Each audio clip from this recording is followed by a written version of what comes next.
I wanted to start off by talking about how my work has been influenced by Judy and Gary's work. And this is early work that I did, very much influenced by the paper Distance Matters. And this is at the Jet Propulsion Lab. And this is a group of space mission scientists, and they were designing real space missions, like the Mars rover. And, I was pinching myself because I was there observing them, and I couldn't believe how cool it was to be there. So what we did was try to see if we could connect teams like this across distance using state-of-the-art technology, the best technology that existed at the time. So it was roughly around 2001, I think. And this is HD video conferencing, life-size, along with shared networking. So all the computers were networked together. And the idea here was to extend the conference room across distance. However, it didn't work. So despite the best technology available, in fact, they brought in a team from Hollywood that set up spatial audio in the room so that you could actually pinpoint the location from where the person in the remote room was speaking. But despite that, people still preferred to speak within their own room. And so just to show you, this is a view from the other room. Okay. So another example of very early work that was influenced by Judy and Gary's interest in remote collaboration was work that I did with Jonathan Gruden and Steve Poltrock, where we examined remote teams. This was in the Boeing Corporation.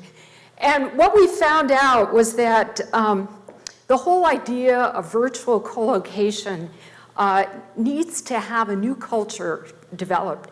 So, people have to be developing a culture of acceptance and developing new kinds of social norms to make distributed collaboration work.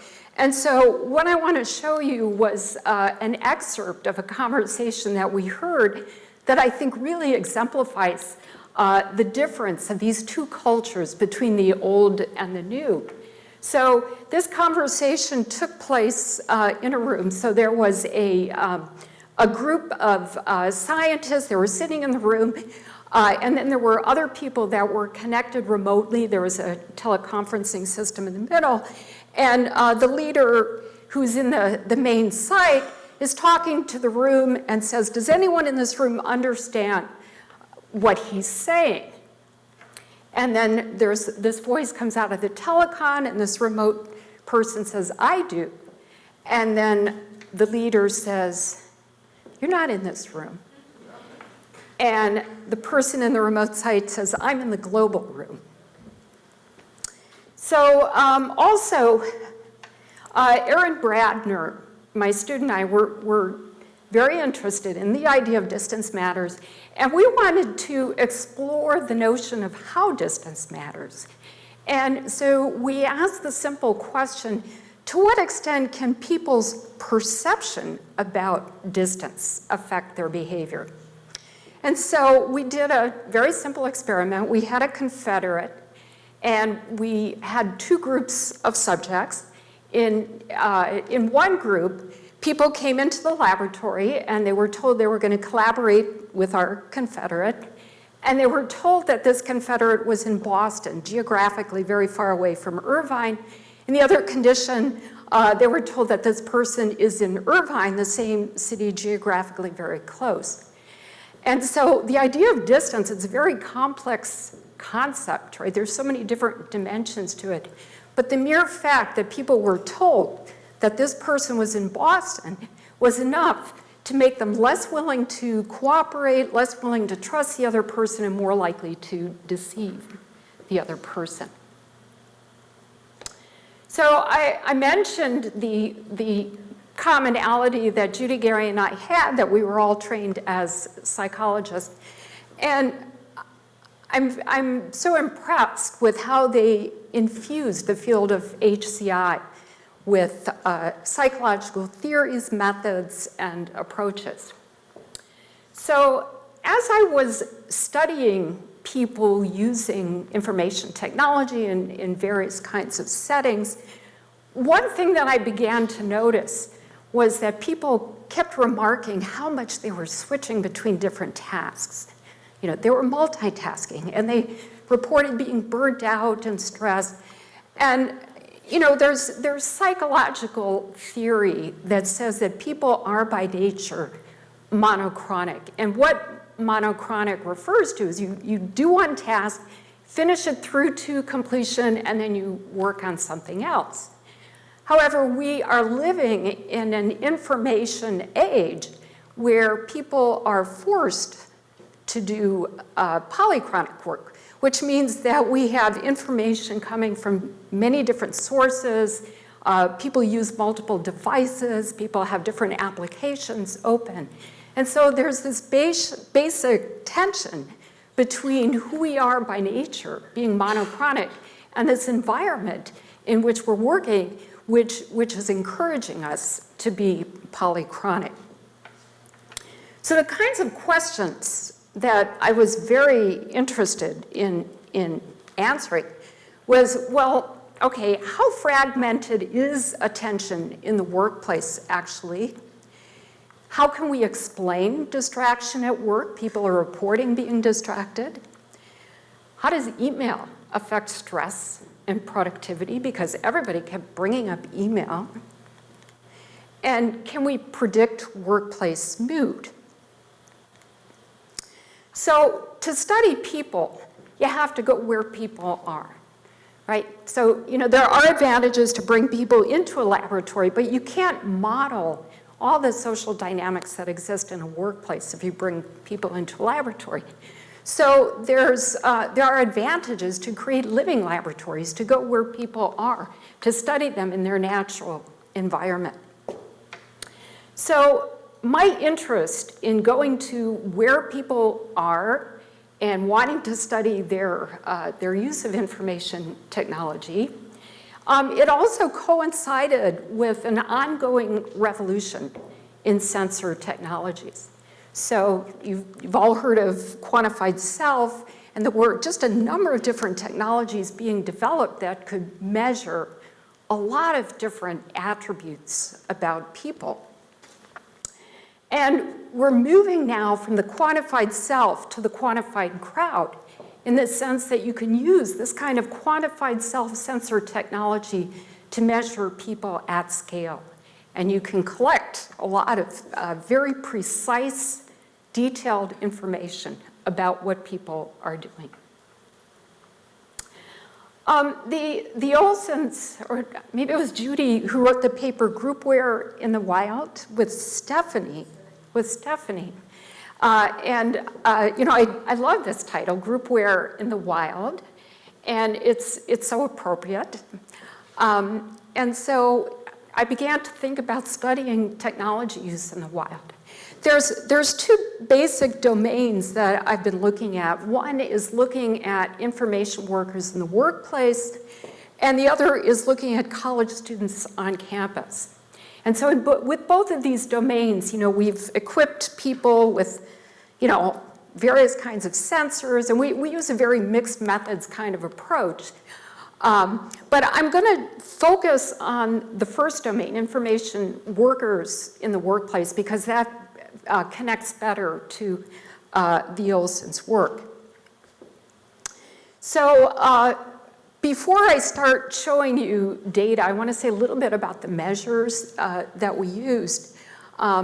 So we've used things like heart rate monitors, and if you know affective Q sensors, these are portable galvanic skin response sensors. We've used experience sampling to get the participant's subjective report about how they're feeling. At the moment, we've measured face-to-face interaction with sense cams. That's this picture over here. It's a very lightweight camera that takes continual photos, and then you apply face detection software to be able to detect if a person's in the photo or not. We log digital activity. We've done activity tracking using actographs or Fitbits, measure sleep. And then we take a whole lot of different demographic and personality measures. We do morning surveys, evening surveys, general surveys. We put people through the mill to collect data. And does anyone recognize what this scene is from? It's from a film. Anyone recognize it? Yes. This is called Kitchen Stories. It's a Swedish film that's a satire on ethnography, and so we've also done ethnography. Okay.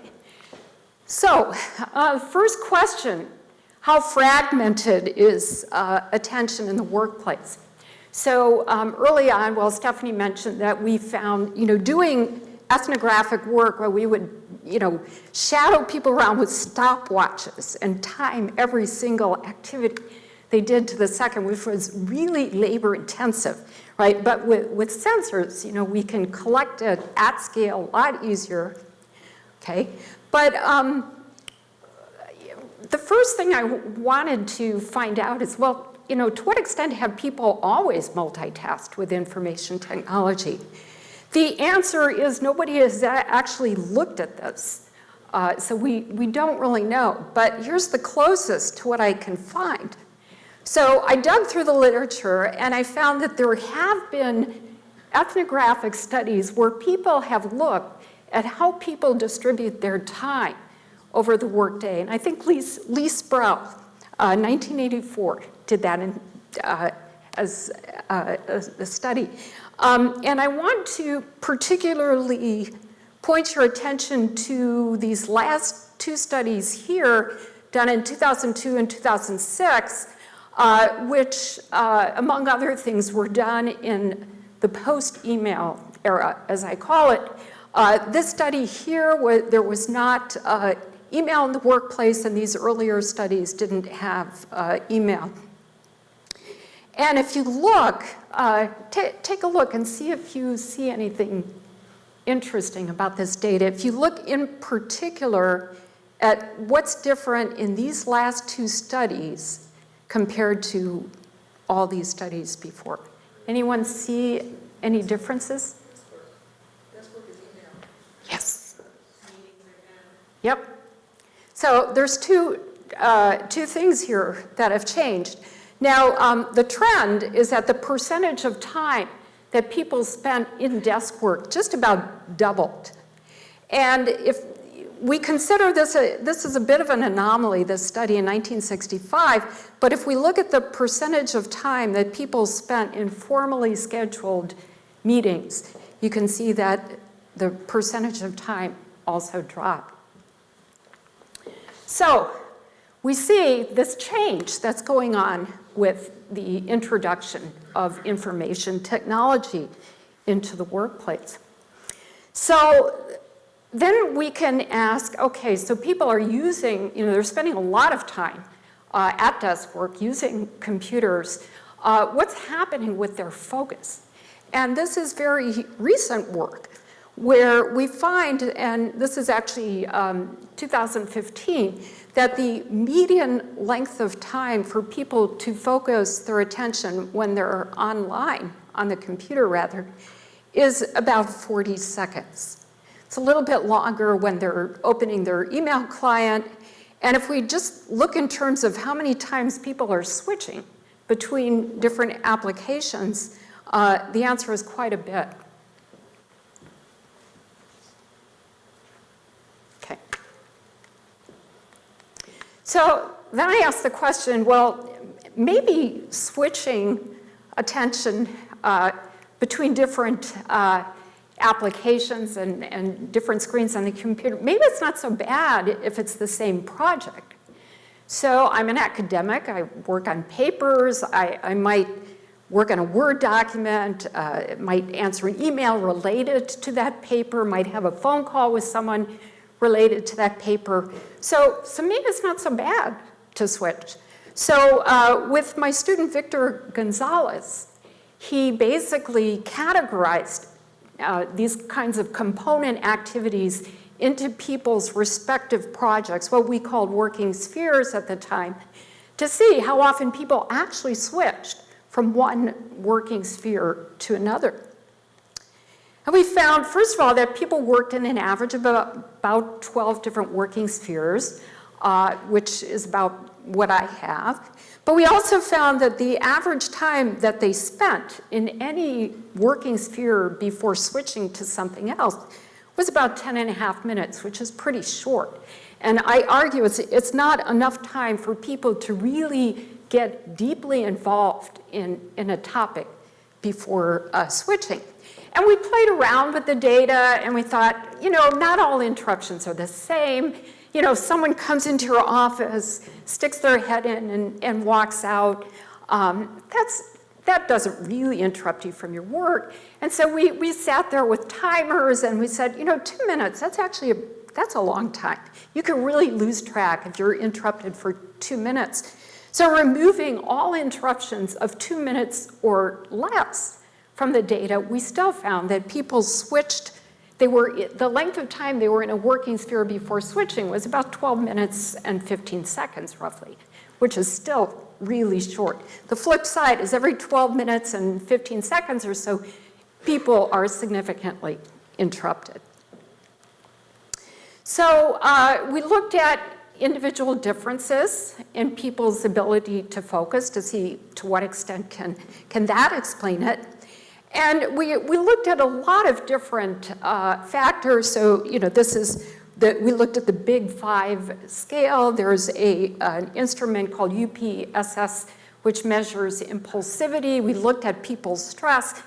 And in doing first a regression and then a factor analysis, we came up with this single factor that we label lack of control, which is comprised of people who are high in neuroticism.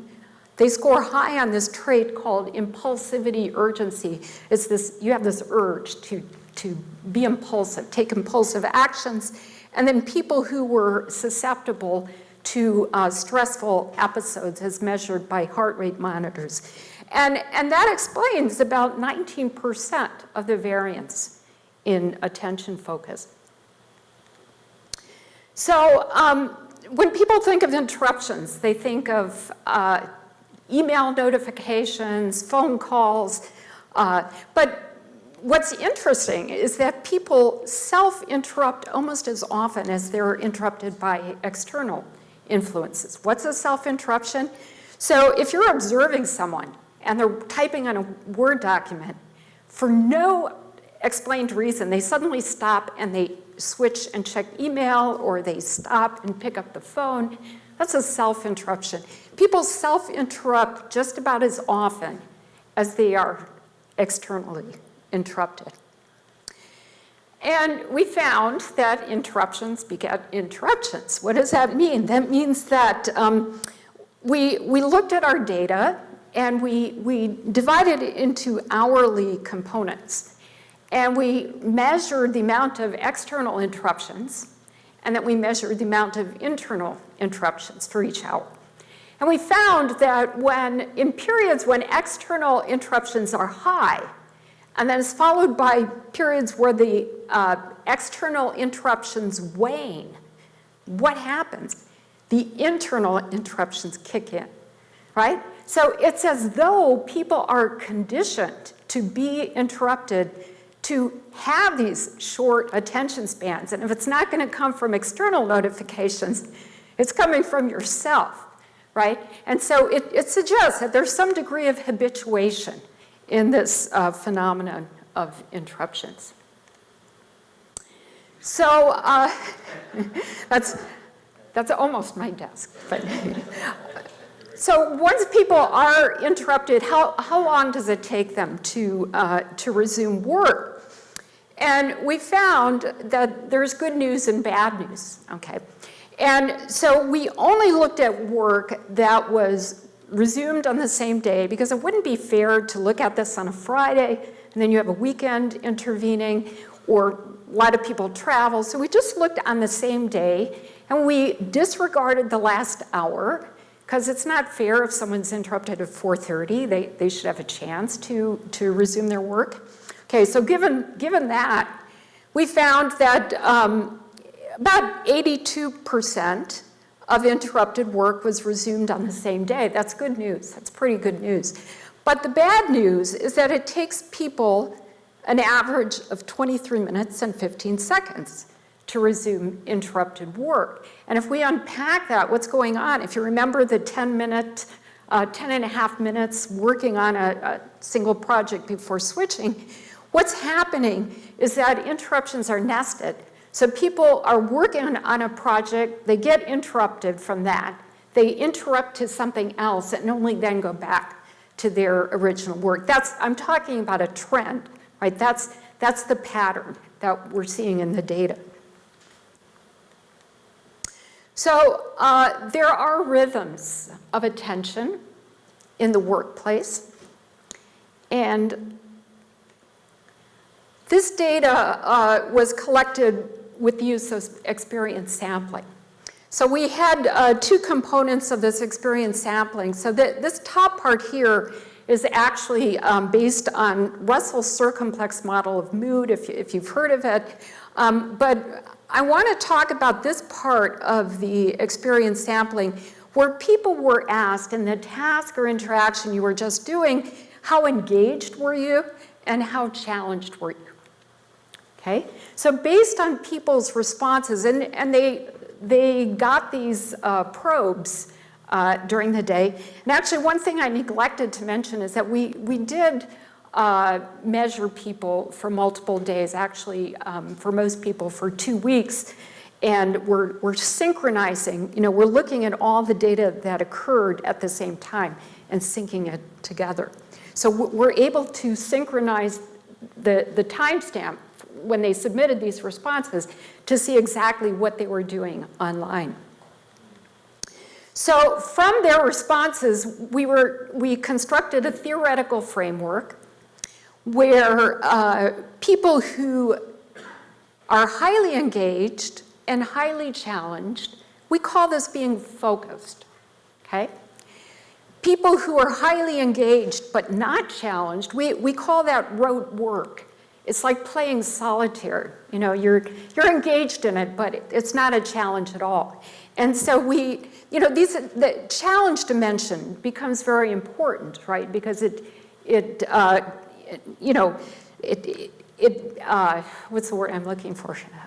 Distinguishes, right, between different kinds of engagement. People who have low engagement and low challenge, we labeled this as being bored, and if you're highly challenged but not engaged, we call this frustrated. Okay, so that's the framework that we used, and then we find from the literature about attention focus that in general, when people are bored, they're usually in a bad mood, right? They usually have negative affect. And when people are focused in their attention, and there's a lot of different constructs that have been used to describe attention focus, cognitive absorption, cognitive engagement, mindfulness, flow, people generally tend to have positive affect, okay? But we found something a little bit different. We found that people are happiest when they're doing rote work. And when they're doing solitaire.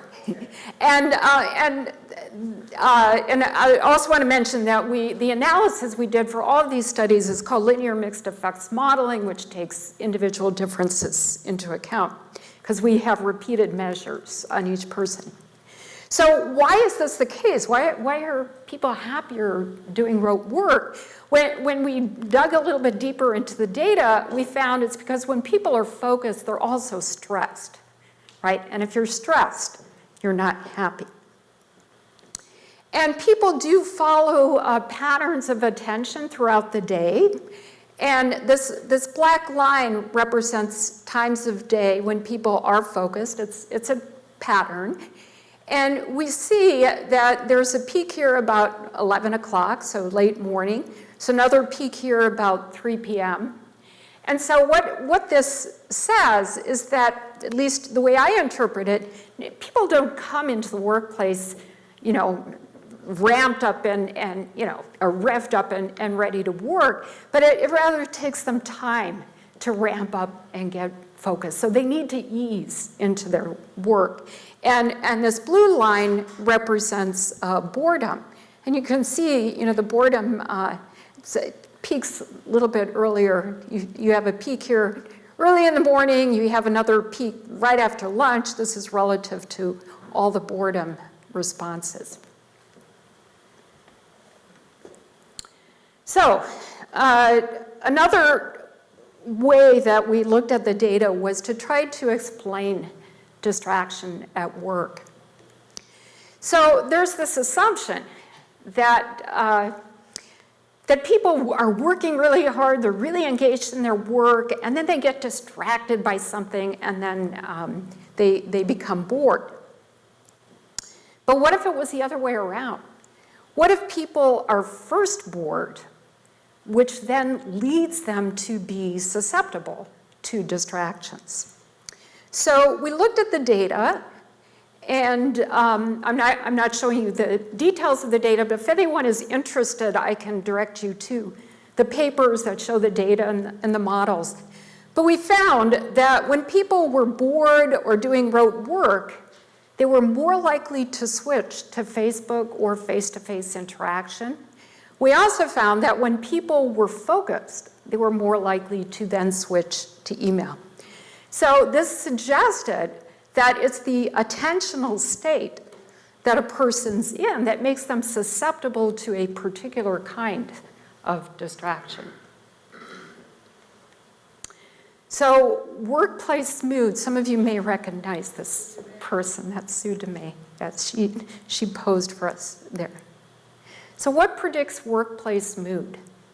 Okay, so based on the literature of what makes people happy in various kinds of contexts, we hypothesize that these factors should also play a role in predicting workplace mood. And indeed, we found that the less sleep that people had the night before, the worse mood there was the next day, the more concentration difficulty that people reported having at the end of the day, also the worse was their mood. We also found that the longer the amount of time that people spent on email that day also corresponded with having more negative affect at the end of the day. It's really difficult to measure productivity among information workers. So we came up with an index of productivity, which involved 6 different dimensions that we asked people to assess their productivity on at the end of each day. Things like, how efficient did you use your time, the quality of your work, satisfaction in your work, and so on. And we found that workplace productivity was very highly correlated with positive mood at the end of the day. And despite a lot of research that shows that having physical activity makes people happier, we found absolutely no effect. And I want to mention that we did control for things, of course.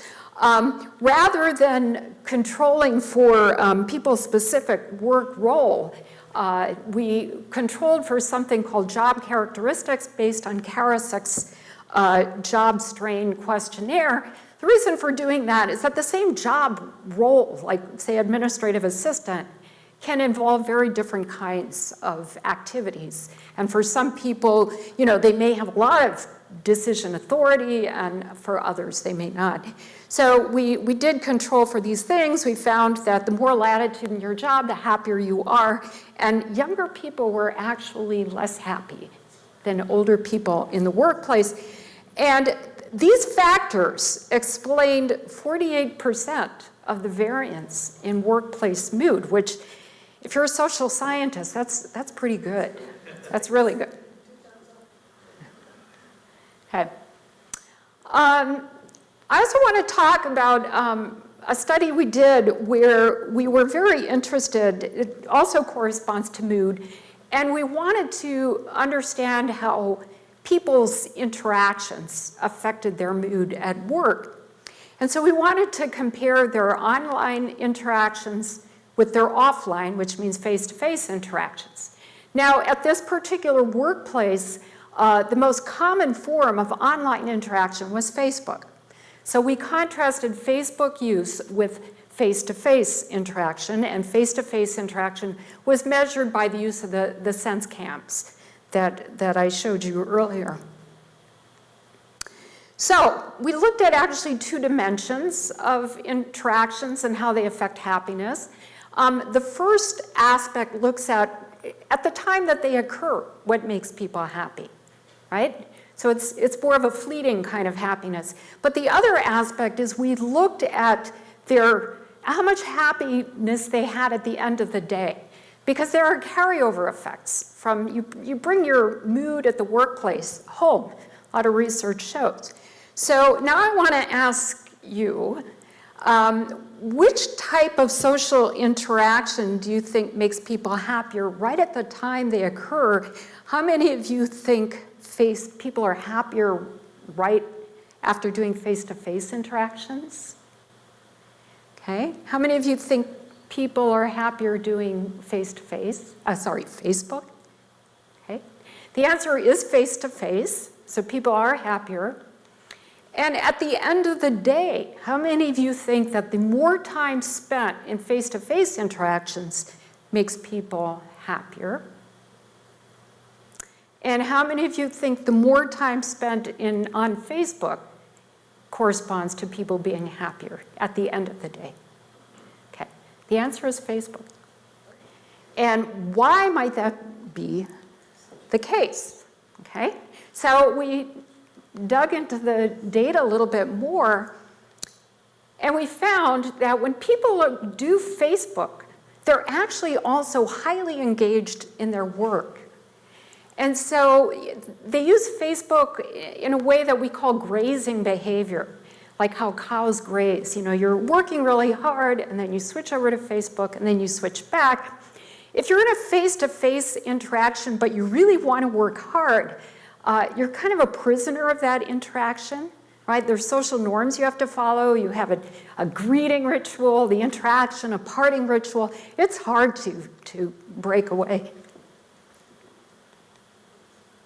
So now I want to talk about email because, you know, as I've been doing these studies and we always interview people, the number one culprit that people report for being responsible for them being distracted and switching their attention is email. And so I like to think of the analogy of emails like zombies, right? Because, you know, the zombies keep coming and you keep killing them and they keep coming and you keep killing them. And the email keeps coming and you keep deleting it and it keeps coming and you keep deleting it. So Steve Voida and I did a study. This was in 2012. And we asked the question, can we create an environment where people could be more focused? And what happens if we were to cut off email for a period of time for people in a workplace? Would they be more focused? And it actually took, I actually had been trying to find a workplace much earlier. It took me 6 years to find a workplace that would be willing to consent to have people cut off. And the way that this workplace agreed to do this is actually a very funny story, but I won't tell that here. So what Steve and I found is that when people were cut off from email, and we measured their stress based on heart rate variability, based on wearing heart rate monitors, that their length of focus on any computer screen was significantly longer.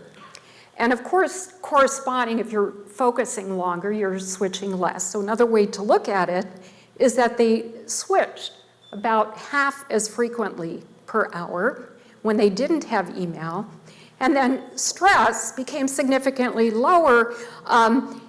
Higher heart rate variability is actually associated with lower stress. And the reason is that if you're really relaxed, the least little stimulus is going to make you jump, right? So you're going to have very high variability. But if you're really tense and your heart is beating very regularly, then your heart rate variability is going to be very low. So we also looked at email use patterns. So maybe, it's not just not having email. We can't do without email in today's workplace. But what about the way that people use email? How does that affect stress and productivity? And we found that the longer amount of time that people were on email, this corresponded to a lower self-assessed productivity at the end of the day. And it also corresponded to higher stress as measured by heart rate variability.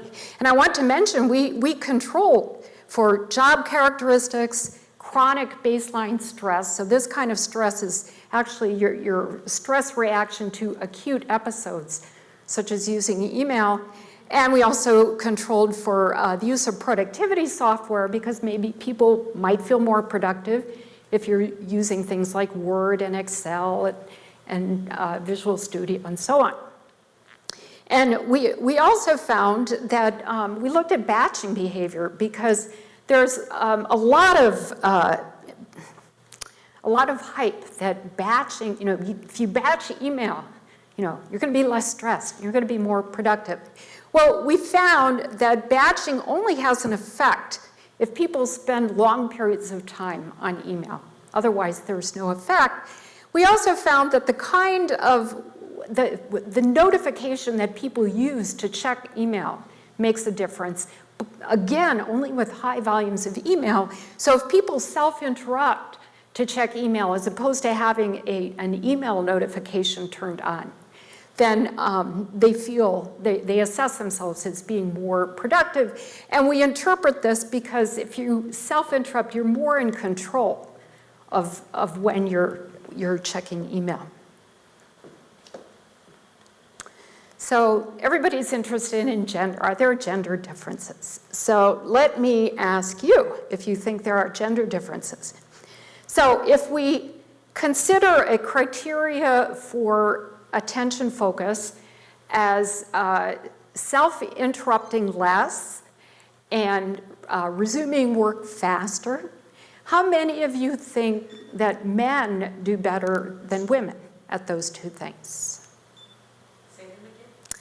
So self-interrupting less and resuming interrupted work faster. Okay, so we have one person, couple of people who think that men do better. How many think women do better at this? And how many think there's no difference? There's no gender difference. Okay. Well, turns out that women do better. So women, first of all, they report being happier in the workplace, and this is across all different kinds of work roles. They are more engaged in their work than their male counterparts. They work in significantly more working spheres than their male counterparts.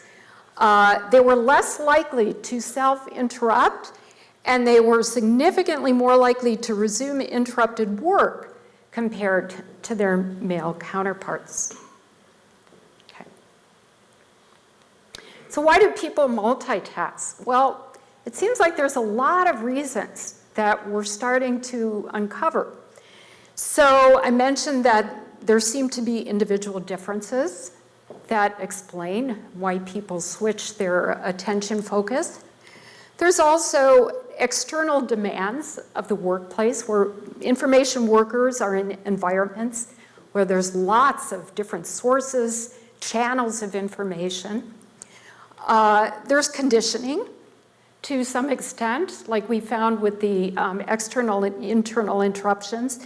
In fact, this kind of behavior actually involves what's called random reinforcement. And random reinforcement is that, it's like playing the Las Vegas slot machine. You win every so often, right? It's not a regular pattern, but it's enough to keep you going, right? And it's like the email. Every so often you get a hit in your inbox. It's like, an email from a long-lost friend, but it's enough that it reinforces your behavior, and randomly reinforced behavior is the hardest behavior to extinguish. There's a theory that we've been working on called homeostasis. And homeostasis has a long history in psychology and medicine, and it's the idea that people strive to have this internal equilibrium. And so if we apply it to a kind of emotional homeostasis, that people switch activities to maintain an emotional equilibrium. If you feel too tense, you might go to Facebook to relieve the stress. People multitask, in some cases, to match their current attentional state. So if you're already focused, you might as well switch and do something that involves focus, like email. It's like, you're riding a bike uphill, and as long as you've invested that energy to keep riding the bike uphill, you might as well just keep going a little bit longer. And then also, and this comes from my favorite psychologist, Kurt Lewin, who came up with tension reduction theory. It's to reduce tension from their current activity, which is related to emotional homeostasis. So the Olsons revealed that the media matters, right? They showed that the quality of the media, the way the media is configured, whether it's audio and video, all of these things can make a difference in the quality of the communication and the coordination and the interaction. And so media also challenges people's information processing capabilities. So it makes us think about our frailties that are involved in using information technology. It holds great potential, has great advantages. I want to say that information technology, it extends our reach. It's done so many wonderful things, but it also challenges us.